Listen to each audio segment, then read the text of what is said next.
Hey everyone, Stephanie Denman here from the Denman Homestead.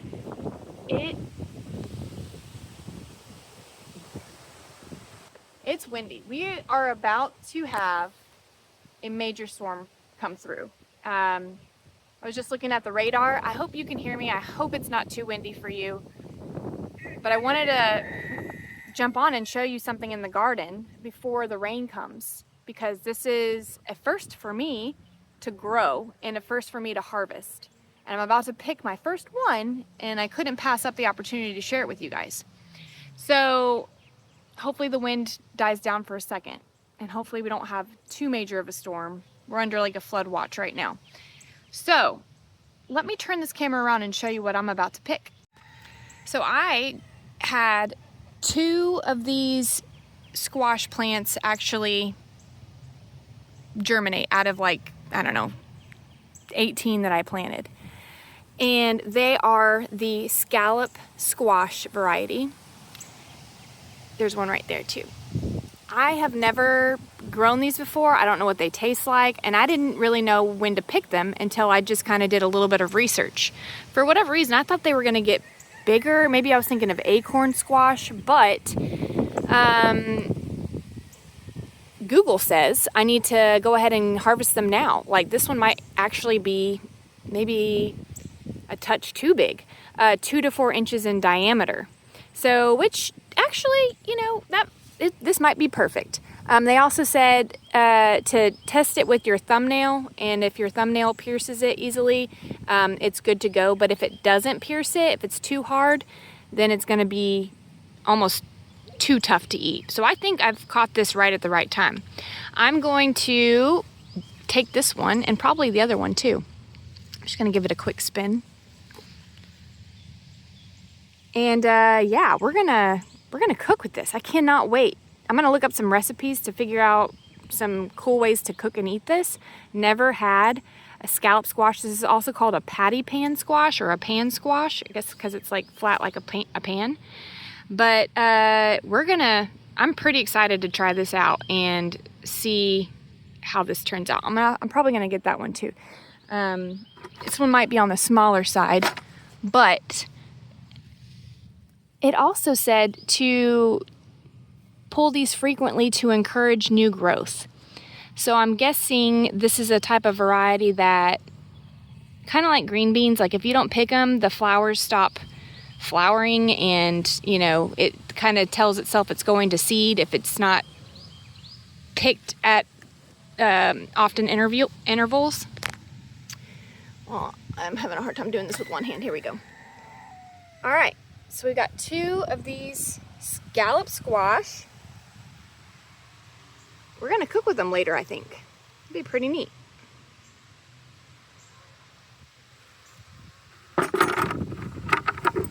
While we're out here, it's been a minute since I've done a garden tour of what we got going on. My main battle this year is the grass, because if you have not been keeping up with how we've done our garden this year, Buddy pulled up all of the weed fabric. And I've really just tried to use natural remedies to tamp down the grass. The grass is hard to control, and we got a zucchini we can pick here. That zucchini plant died. We have been battling the vine squash borer moth, and it has taken out some of my squash plants, but I also did please I also did a BT treatment on my squash to try to prevent some of them from dying, but sometimes they're just too far gone. Down here in the south, we get that squash vine borer moth almost immediately. So we have a very short squash growing season. So get what you can get and freeze what you can. And that's why I plant so many squash, because oftentimes I lose. Like, I've not harvested anything from this plant. There was one trying to produce here, and the plant died before I could even get anything from it. So I plant in abundance in hopes that I get enough to keep. Last year, I think I got 1 zucchini the whole time. It was a bad year yet last year. But yeah, so I've just been trying to battle the grass with hay and straw and some all natural solutions, but right now we're just weed eating and mowing it kind of lower to the ground in hopes that it doesn't choke out our plants too much. And right now it's okay. It's not pretty. It looks a little, overgrown, but things are thriving and we're getting stuff. So I'm not complaining too much. We have started to get cucumbers. We've had a ton of rain. So sometimes when you have too much rain, it's not a good thing for your plants. Like, it leaches the nutrients out of the plants super fast. So we've got yellowing of leaves and, mildew issues and spoilage issues and too fast growing issues. Sometimes the cucumbers will grow so fast that they turn yellow and bitter because they've just had too much water. So I'll let that one grow a little bit bigger. Yeah, but let me show you an example of like too much water. So see this squash here? It's not gonna make it. For one, the flowers need to be able to be pollinated for this fruit or this vegetable to continue to grow. So this could be a water issue. This could be the flower didn't have an opportunity to pollinate properly to grow this because of our weather. So we're just kind of rolling with it with what we are working with.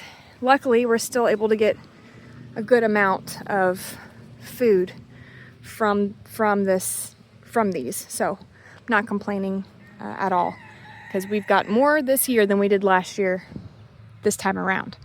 So I'm slacking in this variety. This is the first time I've grown this Rise and Shine variety. This variety of squash grows upright, and you can grow it tall up a stake. I have not had the opportunity to stake these properly to where they can grow upright. Like, this is bent over on its side, which it should not be doing. And as you can tell here, we've got the squash vine borer moth caterpillar that is attacking my plant. So that is why I've been trying to treat it with the Bacillus thuringiensis, that BT treatment, to try to save these plants, but it looks like it's just really going hard on attacking all of these squash.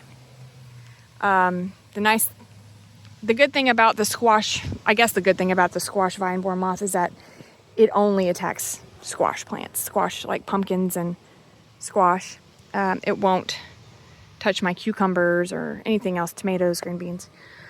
I did this year grow cabbage and broccoli, and I am having an issue with my broccoli and my cauliflower. We've got some bugs. Let me show you over here, because this is where I'm noticing them. Look. We've got some caterpillars. Caterpillars have munched my broccoli and cauliflower pretty bad. And now I need to come in here with some neem oil. Neem oil should help with that. See, here they are. They're just going to town on all my broccoli and cauliflower. So yeah, those are just some of the pests that I'm dealing with right now. My purple cabbage actually looks really, really good. I don't know why the purple cabbage is doing really well, but it actually is, and so I'm happy about that. And I haven't gotten any tomatoes yet, although I've seen some little tomatoes starting to form. Cuckoo! I can't with you. Please. Good Lord, he's trying to alert the authorities and there's nothing going on. So yeah, I'm just trying to harvest what I can before the rains come. I've gotten a good amount of green beans. I've cooked with some green beans. I haven't picked enough yet to can or put away yet, but I have definitely started to pick green beans and cook with them. So we've had fresh green beans for a few meals, and me and Alora, when it gets a little bit later in the season, when these green bean plants start bushing out a lot more, and we can get a bigger crop. So right now it's just kind of like you get enough for a dinner or two. But when we can seriously attack these bushes and get pounds and pounds and pounds of green beans off of them, we will sit and we will cut them up into the classic cut green bean style, and then we will pressure can these green beans. And they don't really last very long on the shelf, because those are one of the things that we go through a lot with when we have got our own canned green beans. I prefer our own when we can.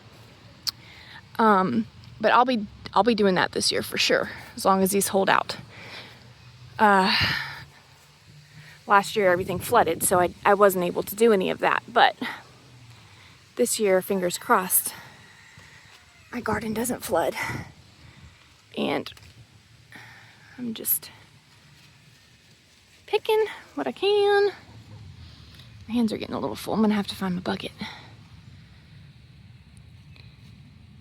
Having a garden is very, especially this one of this size, it's easy to be like, oh, look over here. Oh, look over here. Oh, I gotta go get this. Oh, I gotta go get that.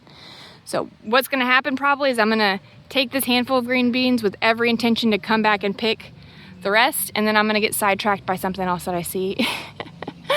And that's just a vicious cycle. Like, I just saw a cucumber that I need to pick. Anyway, squirrel. My blackberries are doing really well as well.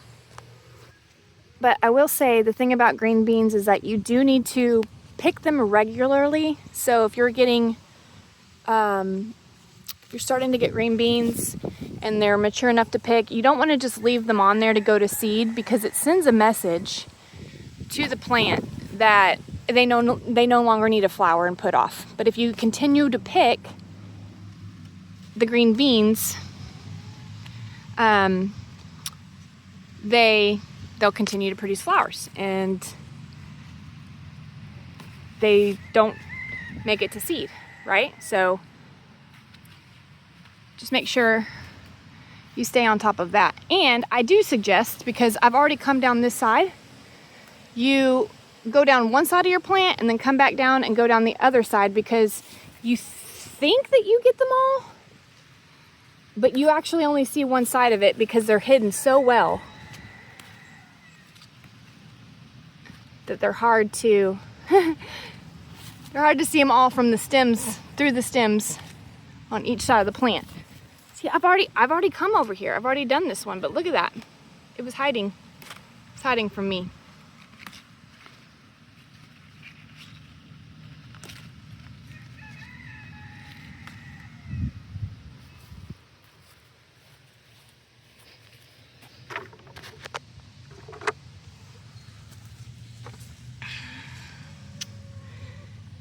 And if you want to know when to pick green beans, like what's a good size, think of like a pencil, like the circumference of a pencil. Now you can pick, sometimes I like to pick them a little bit smaller, almost like the French style green beans, because they're more tender when they're smaller.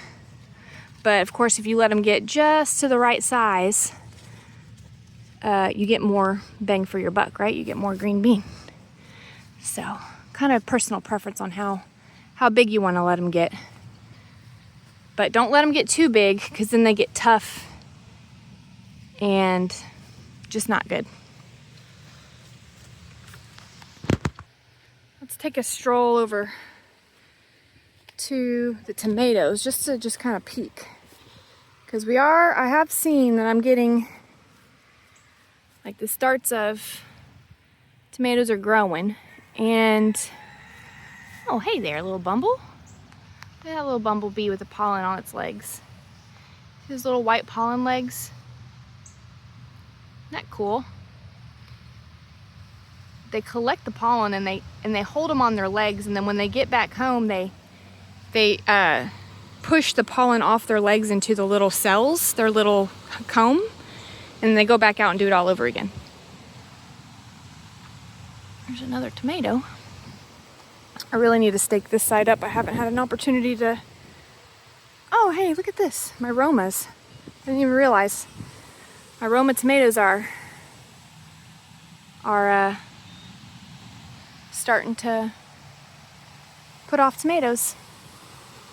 This is the little trellis system that I came up with this year. Instead of doing individual cages or putting them up against fencing, I'm gonna try to weave them in and out and hold them up that way, because I've seen a few people have success with that, so I'm gonna try it, see how I like it. It's not like 100% proof, but at least they're not laying over on the ground. And if you're wondering what these big tall things are, I planted this year sunflowers throughout this side of the garden. So I've got some sunflowers that will be sprouting, and it will attract pollinators, but I think it's also going to look pretty. I've got some basil and marigolds. Check these out, look. I love that. These are called Queen of the Night. These will be really cool to try. And then we've got the Gran Verde Tomatillo. So these are all tomatillos down here. Tomatillos, they're actually not a tomato. They're like a ground cherry variety, and they come in these little, they have these little like lantern, papery lantern covers over the actual little green tomato that's within. They look like tomatoes, but they're actually not. And tomatillos make a really good salsa. A lot of green enchilada sauces are made with tomatillos. You could roast it, add in some sour cream, some avocado, like a ranch packet, blend it all up and make a really good chip dip with it. There's a lot of things you can do with tomatillos, and I'm growing them this year. I haven't grown them in a while, but I'm gonna grow them this year. And then we've got some more tomatoes. I mean, everything on this row is tomatoes. So, and then for whatever reason, this tomatillo was supposed to be down there. When I was planting everything, it snuck in. I don't know how, but it's here. Yeah, we've got this variety down here, which I'm really excited about. It's called Mushroom Basket. And it's the first time I'm growing mushroom basket tomatoes. And they are kind of like those really big, random, bumpy, knotty looking heirloom, classic heirloom tomato. So I've got, all in all to say, see, these are all laying down because I really need to stake these up. I need to tie these up because they're all just been blown over by the storms. They'll survive. Tomatoes are cool because if they fall down, unless they snap in half, if they're just laid over, their stems will actually grow roots in the ground and they will just grow themselves sideways, and then their shoots will shoot up sideways. Tomatoes are pretty cool. And then of course we've got the loofahs, which is unintentional. And that they are doing their thing. Yep. Yeah. That's a little bit of a garden update for you, but I'm pretty excited. Oh, sad news. I had 2 pumpkins here. 1, 2. The Big Macs both died. Both of them. Pretty sure it was the squash vine borer moth. Either that or down here it stays super wet. Like when it rains, it's down here. The way that the grading is, the water sheds this way, and then it kind of eventually just puddles. And I think maybe it was just too wet of a spot for too long for them, and a combination of that squash vine borer moth. But yeah, we've got what we're harvesting right now are cucumber, squash, and zucchini. blackberries, green beans, and we are on the cusp of getting some awesome tomatoes. And I think that's it. Yeah, our peppers are gonna take a little bit longer. And I'm thinking I might pull these up when they start dying and start okra. Okra absolutely loves the heat, so it will thrive in, all the way through September here.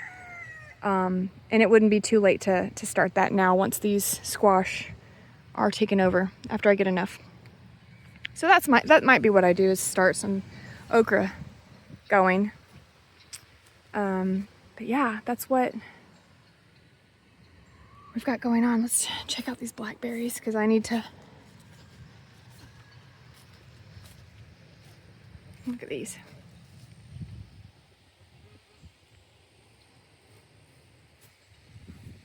This is the biggest variety blackberry we have. We've got other varieties down here that aren't as big, but they are starting to turn. They're starting to turn a little bit of a bright pink from green. These over here are really big. And we've gotten lucky. Last year, we had a hard time getting blackberries because we were fighting the birds. But this year, I mean, there've been, like, look at that. You can tell something ate on that blackberry. But for the most part, I don't know if it's because I feed the birds and they've got a source of food already. But they've really not, knock on wood, I've actually been able to harvest blackberries in time to have them. So, but these are giant and awesome. Okay, I'm gonna go bring these in, and I've got to change and get ready because I actually have to go to work here in a little bit, and hopefully I don't get caught in too bad of weather later. But yeah, I'm gonna go inside, clean up, store these, and hopefully I will be able to share with you guys how I'm gonna cook this scallop squash. I'm really excited about that. So stay tuned for that, and we'll catch you on the next one. Bye, guys. On the Denman Homestead, where the sun sets golden in the west, we live in harmony with nature, doing what we love best. From the garden to the kitchen, and the bees inside their hive. On the Denman Homestead, come along and plant, nourish, thrive.